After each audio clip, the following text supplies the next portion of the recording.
जय श्री कृष्णा दोस्तों। बुलबुल की कहानियों में आपका स्वागत है। मैं आज आपके लिए लेकर आई हूँ रश्मि प्रकाश जी की लिखी हुई एक पारिवारिक कहानी। दोस्तों, कहानी पसंद आए तो चैनल को लाइक और सब्सक्राइब ज़रूर करिएगा।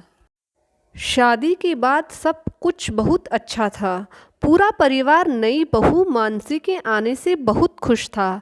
मानसी भी सबके साथ घुल मिल गई थी। मोक्ष की नौकरी भी इसी शहर में थी, तो वह हमारे साथ ही रह रहे थे। पर एक दिन मानसी की माँ हमारे घर बेटी से मिलने क्या आई, हमारे घर की तो खुशियों को ही नज़र लगा गई। अपनी दोस्त दमयंती से कहती नलिनी जी रो पड़ी। नलिनी, यह सब एक दिन ठीक हो जाएगा, तू चिंता मत कर। अभी मानसी के समझ में नहीं आ रहा कि वह क्या कर रही है। अरे, कोई माँ अपनी बेटी की गृहस्थी ऐसे भी उजाड़ सकती है, यह तो हम सोच भी नहीं सकते। तू भी ना यह तूफान मन में लिए चुप चुप रहने लगी है। जब भी फ़ोन करूं, तेरी पहले वाली खनकती आवाज़ मध्यम सी लगने लगी थी। इसीलिए ही आज मैं तेरे से मिलने आ गई। चल, अब सब अच्छा होगा। सोच और आज मेरे हाथ की चाय पी ले। चल, तेरी रसोई में सामान बता, चाय मैं बनाती हूँ। अपने घनिष्ठ मित्र की उदासी देख दमयंती खुद को रोक नहीं पाई और मिलने चली आई थी। चाय पीकर नलिनी को समझा बुझाकर दमयंती एक नई सुबह का इंतजार करने की सलाह देकर चली तो गई, पर पीछे से नलिनी ही जान रही थी कि यह मनमुटाव की खाई पाटना इतना आसान भी तो नहीं है।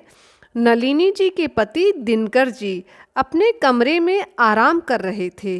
वह भी कमरे में गई और बिस्तर पर लेट गई। जब से यह सब हुआ, नलिनी जी चैन से सो भी नहीं पा रही थी। बेटे का मुंह देखती तो कलेजा मुंह को आ जाता, पर तब भी वह माँ के सामने अपने चेहरे पर एक शिकन तक न आने देता।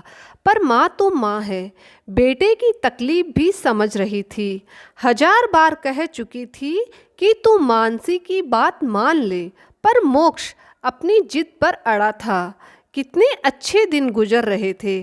सास बहू मिलकर रसोई का काम करती, फिर मोक्ष और मानसी मिलकर ऑफिस निकल जाते और रिटायर दिनकर जी और नलिनी जी पीछे से घर में रह जाते। बच्चों के आने के बाद जो होता, एक दिन मानसी की तबीयत खराब हो गई थी। नलिनी जी मानसी का पूरा ध्यान रख रही थी और दिनकर जी मिलकर नलिनी जी की मदद कर रहे थे। मोक्ष ऑफिस जाने से पहले और आने के बाद मानसी की नज़रों से ओझल नहीं होता था। प्यार तो बहुत था। अपने पसंद का जीवन साथी मिल जाए तो कहना ही क्या। बच्चों की खुशी की खातिर नलिनी जी अपने से ज़्यादा पैसे वाले घर की मानसी को बहू बनाने से पहले तो बहुत डरी हुई थी। पता नहीं एडजस्ट कर पाएगी या नहीं, पर मानसी बहुत ही सुलझी हुई और समझदार लड़की निकली। घर के सारे काम करने को सहायिका रखी हुई थी, पर रसोई की जिम्मेदारी खुद अपनी मर्जी से उठा रखी थी और मानसी इसमें उनकी मदद कर देती थी। पर इन दिनों नलिनी जी सब काम अकेले कर रही थी, तो मोक्ष की माँ की मदद करने रसोई में भी आ जाता था। एक दिन अचानक मानसी की मम्मी नीलाजी मानसी को मिलने घर आ गई। पैसे का घमंड कहें या फिर दिखावा करने का ढोंग, जो भी हो, बहुत सारे विलायती फल लेकर पहुंची। मानसी कमरे में सो रही थी। दिनकर जी टीवी पर समाचार देख रहे थे। नलिनी जी और मोक्ष रात के खाने की तैयारी में लगे हुए थे। नीलाजी दनदनाते हुए मानसी के कमरे में जा पहुंची। देखा तो मानसी अकेले सो रही थी। बीमारी में थोड़ी कमज़ोर भी हो गई थी। यह देख कमरे से बाहर निकलकर आई और मोक्ष को आवाज़ देने लगी। क्या हुआ मोम, आप ज़ोर ज़ोर से क्यों बोल रहे हैं? धीरे बोलिए, मानसी उठ जाएगी। मोक्ष आकर नमस्ते कर उन्हें पानी देने लगा। यह क्या हाल बना रखा है, मेरी बेटी का इतनी कमज़ोर हो गई है। ज़रूर आप सारा काम उसी से करवाते होंगे। जो बच्ची एक गिलास पानी तक खुद नहीं लेती थी, आप उसे घर के काम करवा कर बीमार कर रहे हो। और क्या तुम्हारे घर में नौकर नहीं है जो तुम पानी लेकर आ रहे हो? आश्चर्य से मोक को देखकर पूछ बेटी। एक बाई आती है, वह सारा काम करती है, पर रसोई के काम तो मम्मी ही करती है। और क्या हो गया, मैं पानी ले आया तो आप तो ऐसे बोल रहे हैं जैसे मैं पानी नहीं ला सकता। मोक्ष ने आश्चर्य से पूछा। पहले आप बैठिए तो नीला जी, लीजिए पानी पीजिए। और क्या बात हो गई जो आप गुस्सा कर रही हैं? नलिनी जी उन्हें बैठाते हुए प्यार से बोली। देखिए नलिनी जी, मैं अपनी बेटी से बहुत प्यार करती हूँ। मोक्ष उसकी पसंद था, हमने मना ना कर सके, पर आपके घर आने के बाद ऐसा लग रहा है आप जब खुद सारा काम करती होंगी तो ज़रूर मेरी बेटी से भी करवाती होंगी। आप नहीं रख सकते तो कह दीजिए, मैं ही एक दो हेल्पर भिजवा देती हूँ। मेरी मानसी यहाँ एक काम नहीं करेगी, वह नौकरी भी अपनी मर्जी से करती है, पर घर के काम यह तो संभव नहीं है। फिर मेरी बेटी को अकेले छोड़कर मोक्ष आपके साथ रसोई में लगा हुआ था। मेरी मानसी को कुछ चाहिए होगा तो कौन है उसके पास में? मानसी को ले जा रही हूँ। बहुत बड़ी गलती हो गई, आपके घर में बेटी ब्याह दी, इसकी भी मति मारी गई थी। एक से एक पैसे वाले घर के रिश्ते ठुकरा कर इन नौकरों के घर में चली आई। देखिए नीला जी, यह आप हद पार कर रही हैं। अरे इतना बड़ा कौन सा काम कर दिया मोक्ष ने जो आप ऐसे बोल रही हैं? हमें रसोइये के हाथ का भोजन नहीं भाता, इसलिए नलिनी जी खुद बना लेती है, इसमें क्या दिक्कत हो गई? रही बात आपकी बेटी की देखभाल की, नलिनी जी जितना किट्टू बेटी का ध्यान रखती है उतना ही मानसी का भी रख रही हैं। फिर मोक्ष भी जब तक घर में रहता है उसके पास ही रहता है, हम अपनी तरफ से पूरा ध्यान रख रहे हैं। फिर भी आप दिनकर जी अपने गुस्से को काबू में करते हुए बोले, घर आए मेहमान का अपमान ना हो, यह भी तो ध्यान रखना था। नीला जी किसी से कुछ ना सुने और मानसी को साथ ले आई। उधर जाकर ना जाने मानसी को क्या सिखाने लगी कि एक दिन मानसी ने फ़ोन कर मोक्ष से कहा, मोक्ष मैं उस घर में नहीं रहना चाहती, मुझे बहुत काम करना पड़ता है। तुम्हारे प्यार के लिए सब कर रही थी, पर अब नहीं। तुम अगर मुझसे प्यार करते हो तो तुम यहाँ आ जाओ, हम इधर ही रहेंगे और कोई दिक्कत भी नहीं होगी। सुनकर मोक्ष का सिर घूम गया। यह वही मानसी है जो मोक्ष के घर के स्टेटस को बखूबी जानते हुए भी प्यार कर रही थी। सब जानते हुए शादी भी कर ली। फिर अब यह बचकानी हरकत? मानसी, यह बात तुम पहले से जानती थी, मैं अपने मम्मी पापा को छोड़कर नहीं रह सकता, इसीलिए ऐसी जगह नौकरी कर रहा हूँ जहाँ मुझे यहीं रहने की परमिशन मिल सके। कुछ के पैसे कम ही क्यों ना हाथ में आए, पर मैं अपने मम्मी पापा को छोड़कर कहीं नहीं जाऊँगा। तुम्हें यहाँ आना है तो ठीक है, नहीं तो तुम्हारी मर्जी। मोक्ष ने गुस्से में कहे फ़ोन रख दिया। मानसी ने भी गुस्से गुस्से में फ़ोन रख दिया। धीरे धीरे मानसी ने फ़ोन पर बात करना भी बंद कर दिया।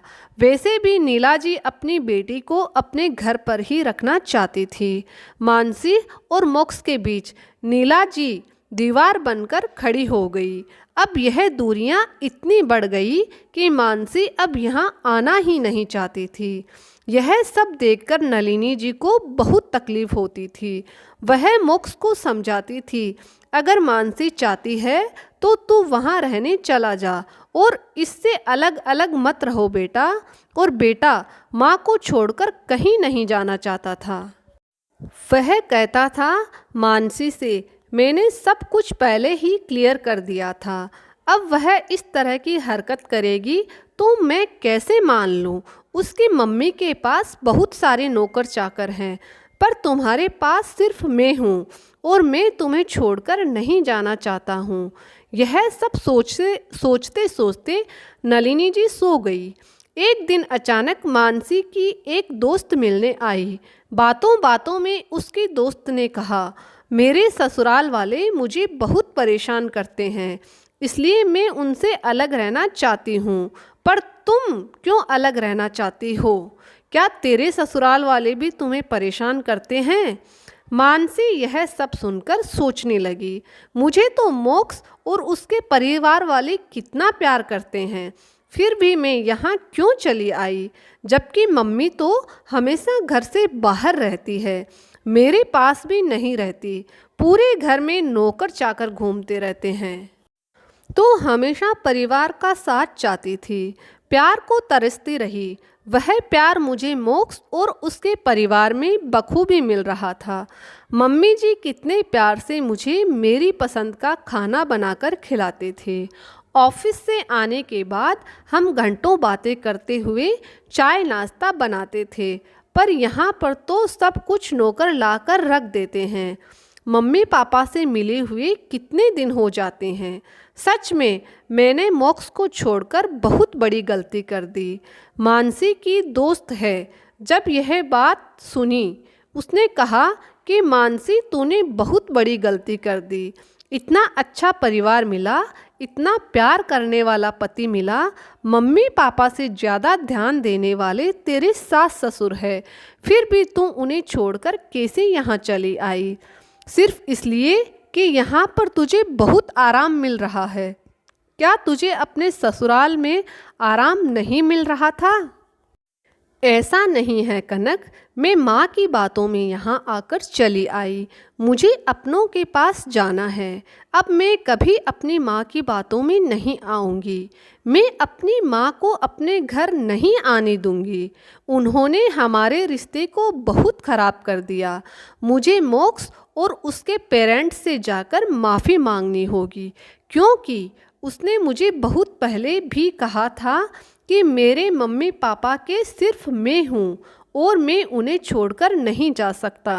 पर मेरी मम्मी पापा के पास तो और भी लोग हैं जो उनका ध्यान रख सकते हैं। मानसी कनक के जाने के बाद अपना सामान पैक करने लगी। मम्मी पापा घर से बाहर थे। उनके लिए नोट लिखा और साफ शब्दों में लिख दिया, मम्मा वह मेरा घर है और मैं वहाँ खुश हूँ।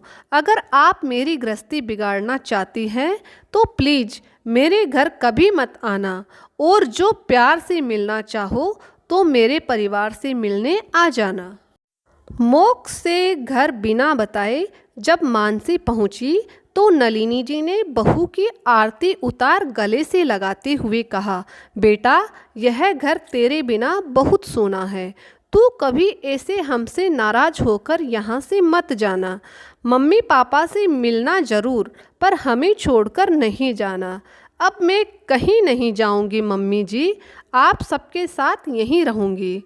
चोर नज़रों से मोक्ष को तलाशती आँखों से इधर उधर देखते हुए मानसी ने कहा, बेटा मोक्ष अपने कमरे में है, उससे मिल ले। नलिनी जी मानसी के गालों पर प्यार से थपथपाते हुए बोली। कमरे में बैठा मोक्ष मानसी की तस्वीर निहार रहा था। प्यार का यूं रूठ कर जाना उसे बहुत तकलीफ दे रहा था। तभी कानों में आवाज़ सुनाई दी, तस्वीर ही देखते रहोगे या सामने आकर मिलोगे। मानसी की आवाज़ सुनकर मोक्ष जल्दी से उसके पास आया और उसको गले से लगा लिया। मानसी ने तो समय रहते अपने रिश्ते को संभाल लिया। मैं कुछ लोग ऐसा कर पाते हैं, लोगों की बातों में आकर घर टूट कर बिखर जाते हैं। इन्हें बिखरने से रोको, अच्छे माता पिता की भूमिका अदा कीजिए। तो दोस्तों कैसी लगी आज की कहानी? अगर कहानी अच्छी लगी तो चैनल को लाइक और सब्सक्राइब ज़रूर करिएगा। जय श्री कृष्णा।